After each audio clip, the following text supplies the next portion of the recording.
گنبد حرام ہے یا بدعت ہے یا شرک ہے؟ بدعت ہی ہے، ظاہر ہے بدعت ہے تو حرام ہے بالکل، کہ مزار نبی علیہ السلام کی مخالفت میں بنائے گئے ہیں۔ جو مزارات کے لحاظ سے ان کا اعتراض ہے، اور معاذ اللہ کہیں قبر کے اوپر کوئی کمرہ بنتا ہے، اس کو وہ مستقل اپنے فتووں کا نشانہ بناتے ہیں کہ دیکھو انہوں نے قبروں کے اوپر کمرے بنانے شروع کر دیے، گنبد بنانے شروع کر دیے، اور اتنی اتنی بلڈنگیں کھڑی کرنی شروع کر دی۔ یہ دیکھو میرے ہاتھ میں تاریخ المدینہ المنورہ ہے، یہ ابن شبہ کی ہے، 262 ہجری میں جن کا وصال ہوا، بڑے پرانے امام ہیں۔ یہ جلد نمبر 1 ہے اس کتاب کی۔ اس کتاب کے اندر انہوں نے لکھا ہے قبر ام حبیبہ زوج النبی صلی اللہ علیہ وسلم ورضی اللہ تعالی عنہا، حضرت ام حبیبہ رضی اللہ تعالی عنہا کی قبر۔ یہ باب اس کتاب کے اندر موجود ہے۔ ابن شبہ بڑے مستند امام ہیں، ان کے حوالے سے یہ قبور والے مسئلے کی وضاحت میں ابتدائی بات پیش کر رہا ہوں۔ یہاں حضرت یزید بن صائب کہتے ہیں کہ مجھے میرے دادا جان نے یہ بات بتائی تھی، پوری سند انہوں نے لکھی۔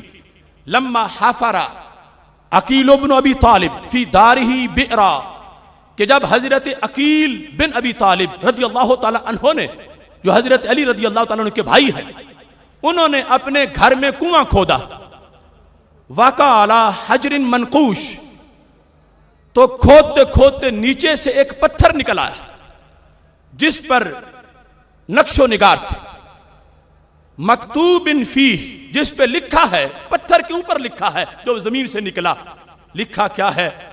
وہاں پر لکھا ہے قبر ام حبیبہ۔ پتھر پر جس طرح قبر پر پڑی لگائی جاتی ہے نام لکھ کے، تو کنواں کھودنا چاہا، نیچے سے پتھر نکل آیا اور پتھر میں کھدائی ہوئی تھی، نام کندہ تھا، لکھا ہوا تھا قبر ام حبیبہ بنت صخر بن حرب۔ یہ حضرت ام حبیبہ رضی اللہ تعالی عنہا کی قبر ہے۔ فدافن عقیل البئر، حضرت عقیل رضی اللہ تعالی عنہ نے اس کنویں کو بند کر دیا۔ وبنا علیہ بیتا، اور اس پہ کمرہ بنا دیا۔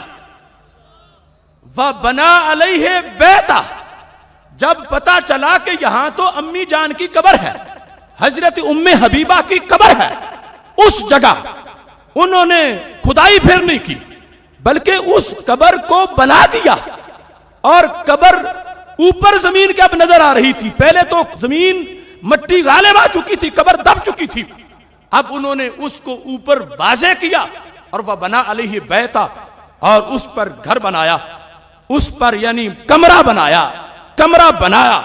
قال یزید بن صائب، یہ یزید بن صائب جو اپنے دادا جان سے یہ بات روایت کرتے ہیں، کہتے ہیں فدخلت ذلک البیت، میں خود اس مکان میں داخل ہوا ہوں۔ جو مکان کس نے بنایا تھا؟ ایک صحابی نے بنایا تھا۔ وہ کون ہے؟ حضرت عقیل رضی اللہ تعالی عنہ۔ کس پر بنایا تھا؟ قبر پہ بنایا تھا، اور قبر کس کی تھی؟ حضرت ام حبیبہ رضی اللہ تعالی عنہا کی قبر تھی۔ تو یہ کہتے ہیں فدخلت ذلک البیت، میں اس مکان میں داخل ہوا، فرأیت فیہ ذلک القبر، میں نے اپنی آنکھوں سے قبر کی زیارت کی ہے۔